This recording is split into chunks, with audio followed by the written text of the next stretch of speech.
આદિવાસી સમાજનો એક એક વ્યક્તિ આજે ગર્વ લે છે કે છતરભાઈ વસાવાને ખોટી રીતે ભાજપે ફસાવ્યો અને બબે મુખ્યમંત્રીઓ ગુજરાતની ધરતી ઉપરથી ડળક મારી રહ્યા છે। આ आदिवासी समाज है सर, ये भोला समाज है। आप देखो चेयर पे जगह नहीं है तो ऊपर बैठकर ये लोग आपको एक उम्मीद की तरह देख रहे हैं। इनको पैसा एक्ट लागू कराना है। उनको पता है कि हिंदुस्तान में एक ही व्यक्ति है जो गारंटी देता है। अब तो डुप्लीकेट गारंटी वाले भी आ गए। क्या किया जाए यार। और गुजरात में तो पूरा नकली चल रहा है। यहां नकली आईपीएस मिलेगा, नकली पीएमओ अधिकारी मिलेगा, नकली सरकारी कचहरी मिलेगी, सब नकली। अभी तो टोल नाका भी नकली मिला। बोलो 1.5 साल से चल रहा, पूरा नकली है। लेकिन मैं इसलिए कह रहा हूं सर कि इन्होंने थोड़ी गलती कर दी। गुजरातियों ने, बेचारों ने बुजुर्गों पे विश्वास कर लिया।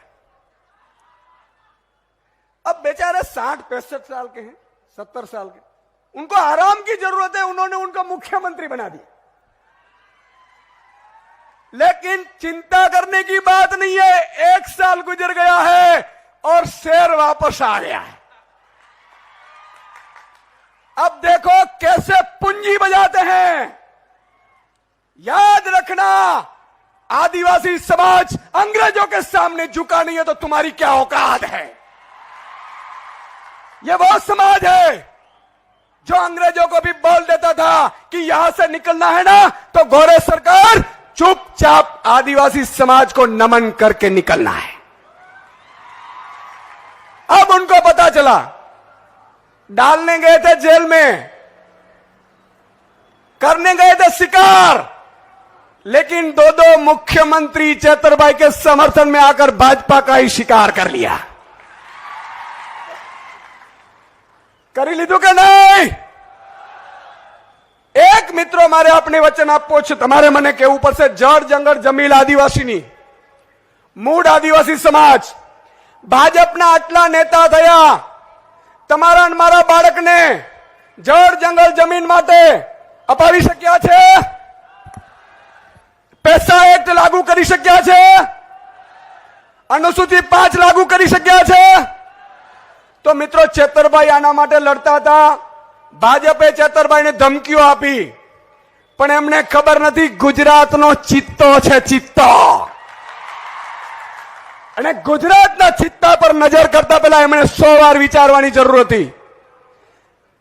तमे खोटा केस करावी शकशो, पण हवे आपणे एक जिम्मेदारी छे छेल्ले वधारे, कारण के साहेब मान साहेब ने अरविंद केजरीवाल साहेब वधारे संबोधन करवाना छे। पण एक वचन तमे बधाए मने आपो, छेतरभाई नो बदलो लेवो छे के नथी लेवो? बधा हाथ ऊंचा करीने को लेवो छे के नथी लेवो? तो मित्रों एक सोगंद खावी पड़शे, आपणे एक संकल्प लेवो पड़शे। आ भरूचनी सीट मां आपणे छेतरभाई वसावाने सांसद बनावीने मोकलवाना छे। बराबर मोकलशो?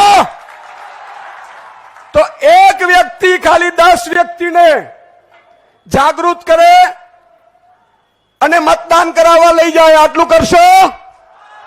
હાથ ઊંચો કરીને। વાહ મિત્રો, આજ મને વિશ્વાસ આવ્યો કે 26 માંથી 26 માંથી 26 તમારી પૂંજી ભરૂચથી વગાડીશું।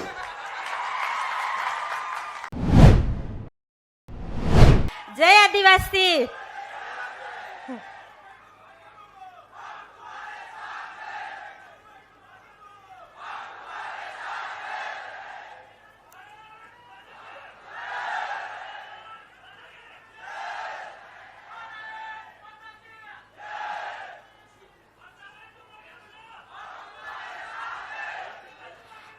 સૌને નમસ્કાર। હવે થોડી શાંતિ રાખજો। હવે આપણે જે દિવસની રાહ જોઈ રહ્યા હતા તે દિવસ આજે આવી ગયો છે। આપણી વચ્ચે 2 સીએમ પધાર્યા છે, એટલે ચૈતરભાઈના સમર્થનમાં બધી પબ્લિક પણ આવી છે। એટલે આ સભામાં ઉપસ્થિત દિલ્હીના મુખ્યમંત્રી માનનીય શ્રી અરવિંદભાઈ કેજરીવાલ સાહેબ, પંજાબના મુખ્યમંત્રી શ્રી માન ભગવંત સાહેબ આપણી સભામાં હાજર છે. હવે દુઃખ સાથે કહેવું પડે છે કે આપણી વચ્ચે ધારાસભ્ય તો નથી, પણ હું જ્યારે 2 દિવસ પહેલા મુલાકાત માટે ગઈ હતી તો સાહેબ દ્વારા મેસેજ આપવામાં આવ્યો છે, ભલે હું ત્યાં હાજર નથી પણ મારા વતી મારા લોકોને મેસેજ પહોંચાડજો. એ વતી હું આજે એટલે આપણા જે લોકોને મેસેજ પહોંચાડવા કીધો છે આપણા ધારાસભ્યએ, ભલે તે જેલમાં છે આજે, પણ એમણે તમને બધાને મેસેજ આપવા કીધો છે. એટલે આજે હું તમને મેસેજ સંભળાવીશ. ચૈતરભાઈ નથી પણ એમના વતી હું તમને સંભળાવીશ, તો થોડી શાંતિ રાખજો અને શાંતિથી સાંભળજો. આ સાહેબનો મેસેજ છે એટલે હું તમને સંભળાવું છું, તો થોડી શાંતિ રાખજો. આપણા લોકલાડીલા ધારાસભ્યનો મેસેજ છે એટલે તમે બધા સાંભળજો. મારા લોકોને મારો સંદેશ. આમ આદમી પાર્ટીના રાષ્ટ્રીય સંયોજક, દિલ્હીના મુખ્યમંત્રી શ્રી અરવિંદ કેજરીવાલજી, પંજાબના સરદાર મુખ્યમંત્રી શ્રી ભગવંત માન સાહેબજી, મહાસચિવના સંદીપ પાઠકજી, પ્રદેશ પ્રમુખ ઈસુદાન ગઢવી, પૂર્વ પ્રમુખ ગોપાલભાઈ ઇટાલિયા, મહામંત્રી મોનોજભાઈ સરાઠિયા, કાર્યકારી પ્રદેશ પ્રમુખ, ધારાસભ્યશ્રીઓ, તમામ પદાધિકારીઓ તેમજ મોટી સંખ્યામાં અહીં ઉપસ્થિત યુવાનો, વડીલો અને માતા બહેનોને ચૈતર વસાવાના જય આદિવાસી, જય જોહાર. 2 મહિનાથી આપની વચ્ચે આપના સુખ દુઃખના પ્રસંગોમાં હાજર નહીં રહેવા બદલ આપ સૌની હું માફી ચાહું છું. 2022ની ગુજરાત વિધાનસભાની ચૂંટણીમાં 1 લાખથી પણ વધુ મત, 56% મત આપીને આપ પાર્ટીએ મને મારા પર ભરોસો રાખી અને વિશ્વાસ મૂકવામાં આવ્યો. ત્યારથી બીજા ધારાસભ્યની જેમ ઘરે બેસી રહેવા કરતા હું અને મારી ટીમ સતત લોકોની વચ્ચે રહીને લોકોની સમસ્યાઓને વાચા આપવાનું કામ કરી રહ્યા છે. ચૂંટાયા પછીના 1 વર્ષના સમય દરમિયાન લોકોને ન્યાય અપાવવા સડકથી સદન સુધીના સરકાર સામે બાયો ચઢાવીને મેં અવાજ ઉઠાવ્યો છે.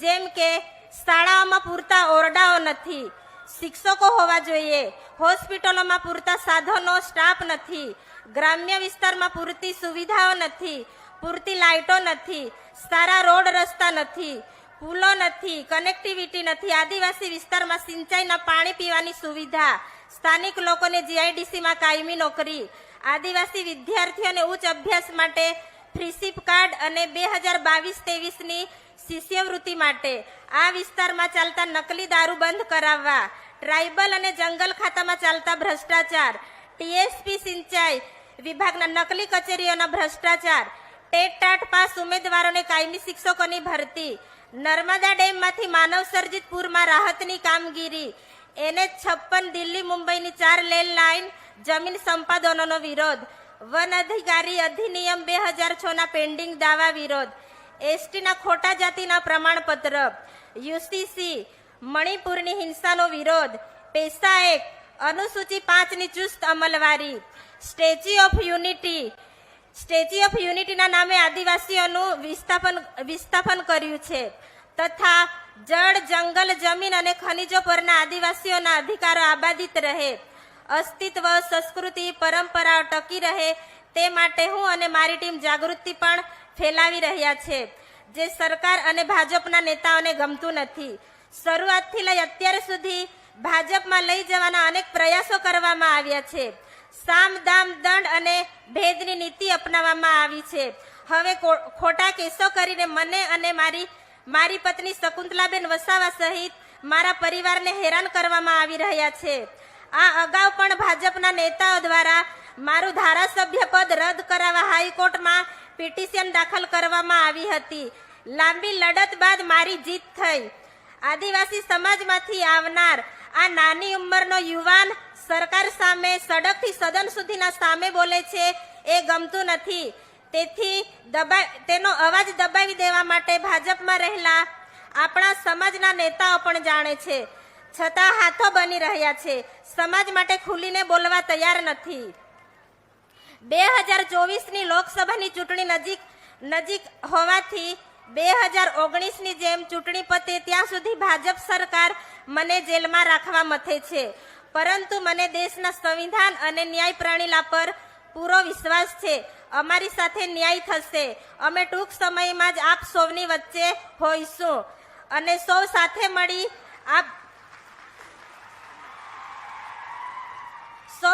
મળી આ તાનાશાહી સરકારને લોકસભામાં હરાવીશું. અમે આદિવાસીઓના સંતાન છે.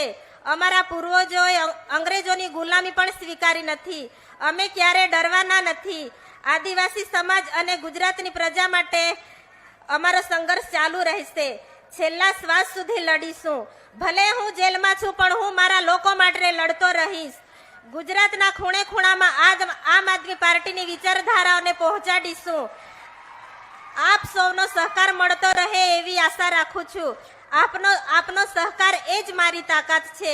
આ સમય દરમિયાન ઊભા રહેનાર તમામ સામાજિક કાર્યકરો, આગેવાનો સૌનો હું આભાર માનું છું. સત્ય પરેશાન હો सकता है, પરાજિત નહીં. જય આદિવાસી. હવે આજે આપણને જે બંને સીએમ મળવા માટે આવ્યા છે, એમને પણ આપણા બધા વતી મેં વિનંતી કરી છે કે જલ્દીથી જલ્દી અમને ન્યાય મળવો જોઈએ અને શકુંતલાબેન અને ચૈતરભાઈ સાથે બીજા પણ લોકો છે, એ લોકોને જેલમાંથી જલ્દીથી મુક્તિ મળે એ માટે મેં આપણા બધા વતી સાહેબને મેં રિક્વેસ્ટ કરી છે. સામાન્ય લોકો નથી, ક્રાંતિકારી વિચાર ધરાવનારા લોકો છે અને કંઈક કરવાની, એક પરિવર્તન લાવવાની એક આશા લઈને અહીંયા બેઠા છે. અહીંયા મારે આવાથી કે તમને ફાયદા નથી થઈ જવાના, કે તમને કોન્ટ્રાક્ટ નથી મળી જવાના બિલ્ડિંગના કે કોઈ સરકારી કામના, પરંતુ તમે ને અમે બધા એવું વિચારીએ છીએ કે જે રૂલિંગ પાર્ટી કરી રહેલી છે, જે સરકાર કરી રહેલી છે, નાના માણસના સાથે અન્યાય કરી હોય કે જે પણ કરીએ છીએ એની સામે આપણે ઊભા રહીએ, ઝઝુમીએ એનું નિરાકરણ આવે, એને ન્યાય અપાવવાનું કામ આપણે સૌ મળીને કરીએ એવી વિચારધારા સાથે આપણે અહીં ભેગા થયા છે. આજે જે રીતે આગળ નીતિનભાઈએ વાત કરી છે એ રીતે તમે મિત્રો જોઈ શકો છો, ભૂતકાળમાં આપણે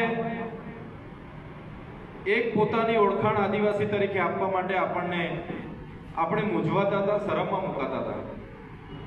પણ તમારા જેવા યુવાનો, અમારા જેવા આગેવાનો એક ઝુંબેશ ચલાવી આદિવાસીની જનજાગૃતિની, અને આજે ઘણા લોકો જય આદિવાસી લખેલી ટી-શર્ટો પહેરે છે, ગાડી પર લખાવે છે અને સ્વમાનભેર ગર્વથી કહે છે કે અમે આદિવાસીઓ છીએ.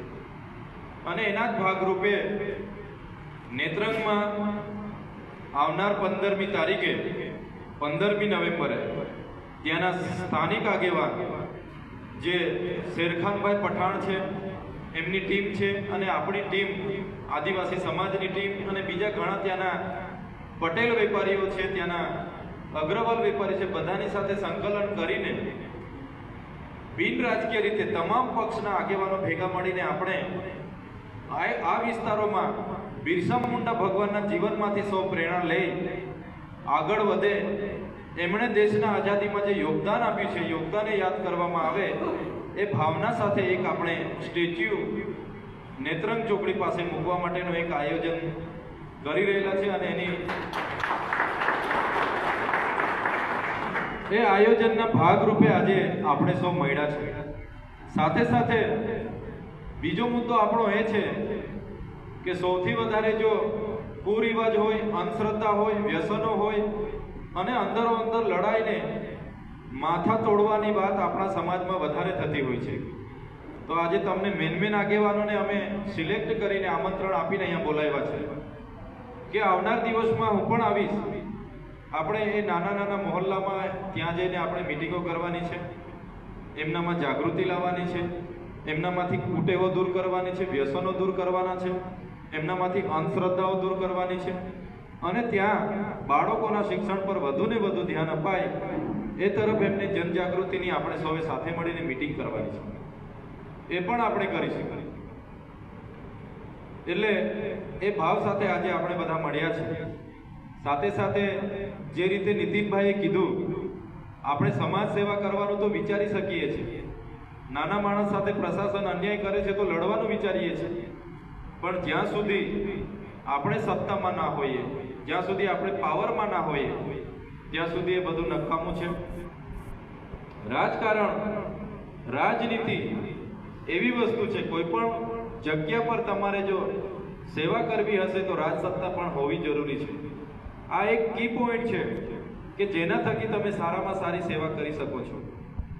આવી શકો તો તમારા પર અભણ લોકો, ગુંડા લોકો, મવાલી લોકો, બુટલેકર લોકો રાજ કરશે. એટલે તમારે પણ રાજનીતિમાં આવવું પડશે. ગ્રામ પંચાયતના સભ્ય હોય, ગ્રામ પંચાયતના સરપંચ હોય, તાલુકાના સદસ્ય હોય, જિલ્લાના સદસ્ય હોય, એમએલએ બનવું હોય કે નગરપાલિકાના કોર્પોરેટર બનવું હોય તો એ તમારા માટે તમારામાંથી પણ તૈયાર થવા પડશે. નહીં તો તમારા નજીકનો કોઈ ચારિત્ર્યહીન, લુખ્ખા તત્વ, ગુંડાગીરી કરનારો વ્યક્તિ, બુટલેગર વ્યક્તિ તમારા પર રાજ કરશે, શાસન કરશે અને પાવરમાં રહીને તમને દબાવવાનું કામ કરશે. તમારા હક અધિકાર છીનવાતા હશે ને તમે કંઈ બોલી નહીં શકશો. એટલે આ પ્રવૃત્તિની સાથે સાથે રાજનીતિમાં પણ પરિવર્તન આપણે લાવવું પડશે. તમે હમણાં જોયું છે, ગયા ગુરુવારની હું વાત કરું, છેલ્લા 2022-23 આખું વર્ષ આ સરકારે 2,67,000 અનુસૂચિત જનજાતિના વિદ્યાર્થીઓને, જે વિદ્યાર્થીઓ ડિપ્લોમા કરે છે, BA BEd કરે છે, GNM નર્સિંગ કરે છે, મેડિકલ કરે છે, મેનેજમેન્ટ કરે છે, એવા ઉચ્ચ 12મા ધોરણ પછીના અભ્યાસોમાં અભ્યાસ કરતા વિદ્યાર્થીઓ 2,67,000 જેટલા વિદ્યાર્થીઓની ગયા વર્ષની આ સરકારે શિષ્યવૃત્તિ નહોતી આપી. ગયા ગુરુવારે અમે ગાંધીનગર જઈએ છીએ, વિદ્યાર્થીઓને આહવાન કરીએ છીએ કે તમારે બિરસા મુંડા ભવને બધાએ કાલે આવવાનું છે. તાત્કાલિક ધોરણે 2500 થી 3000 સ્ટુડન્ટો ત્યાં અમારી સાથે ભેગા થાય છે. બિરસા મુંડા ભવનનો અમે ઘેરાવો કરીએ છીએ, સચિવાલયનો ઘેરાવો કરીએ છીએ અને નિયામકને કહીએ છીએ કે તમે વધીને વધી અઠવાડિયામાં તમે આ સ્કોલરશિપ ગયા વર્ષની જે બાકી છે રિલીઝ કરજો, નહીં તો આવનાર દિવસોમાં ખૂબ મોટા પ્રોગ્રામો અમે અહીંયા કરીશું. અને મિત્રો, તમે નહીં માનો, અભિમાન નથી કરતા, પણ એ સફળતાની વાત કરું તો એ નિયામકે બીજા દિવસે માત્ર 15 દિવસની રાહ જોયા વગર અમે જે ચમત્કાર બતાવ્યા, 15 કલાકમાં જે લોકોએ તમામ લોકોની શિષ્યવૃત્તિ રિલીઝ કરી. આ 2-5 લાખની વાત નહોતી, 170 કરોડ રૂપિયા લોકોએ તાત્કાલિક વિદ્યાર્થીઓના ખાતામાં જમા કરવાનું ચાલુ કરી દીધું. કોઈ પણ કામ અશક્ય નથી હોતું, શક્ય બનાવવું પડે અને એના માટે આપણે ઝઝૂમવું પડે, મહેનત કરવી પડે. એની આ તાજું ઉદાહરણ છે. તેવી જ રીતે જોઈ શકો છો, આ સરકારના રાજમાં આપણે એવું નથી કહેતા કે આગળની સરકારોમાં ભ્રષ્ટાચાર નહીં થતા હોય, થતા હશે, પણ આટલા મોટા ભ્રષ્ટાચાર તો નહીં જ થતા હશે. આજે આ સરકારના રાજમાં તમે કદાચ ગઈકાલનું જ મારું જોતા હશો, છોટાઉદેપુર જિલ્લામાં ત્યાં નકલી આખી સિંચાઈ વિભાગની આખી કચેરી પકડાઈ. આપણે ભૂતકાળમાં નકલી દારૂની વાત કરતા હતા, નકલી ચીજ મળે, નકલી બટર આવે છે, નકલી ઘી આવે છે, નકલી સીએમઓના અધિકારીઓ હોય, નકલી પીએમઓના અધિકારીઓ હોય, નકલી પીએસઆઈઓની ભરતી થતી હોય, નકલી સર્ટિફિકેટોની લઈને નોકરીઓ મળતી હોય. પણ આ આખીને આખી આપણે બેઠા છે એટલી મોટી સિંચાઈ વિભાગની નકલી ઓફિસ ચાલતી હતી. વર્ષોથી કરોડો રૂપિયાના દરેકે દરેક જિલ્લાઓમાં એ લોકો કામો મીન્સ નકલી ઓર્ડરો બનાવીને, નકલી બિલો મૂકીને પૈસા ખંખેરતા હતા કરોડો રૂપિયામાં. હવે આપણે અહીંયા 2 લાખનો બ્લોક કરાવવાના હોય, સરપંચે જવું પડે, લેટર લખવું પડે, એનું એસ્ટિમેટ આપવું પડે કે ભાઈ 2 લાખનો બ્લોક હું જલારામ મંદિરમાં બેસાડવાનો છું, અહીંના ફોટા આપવા પડે, સ્થળ સ્થિતિનો નકશો આપવો પડે, અહીંનું લેટર આપવું પડે ટ્રસ્ટનું, એનું ઓડિટ કરાવવું પડે, ત્યારે એ કામ મંજૂર થઈને આવે. અને આ લોકોએ કરોડો રૂપિયાની નકલી ઓફિસોને પૈસા ચૂકવણા કરી દીધા કોઈ કામ વગર. કેમ આટલો બધો ભ્રષ્ટાચાર? નકલી ઓફિસો પકડે, કરોડો રૂપિયાના ભ્રષ્ટાચાર કરે, કોઈ 1 રૂપિયાના કામ વગર કરોડો રૂપિયાના ચૂકવણા થાય. એટલે આવી પરિસ્થિતિ જે છે, આવી જે વ્યવસ્થા છે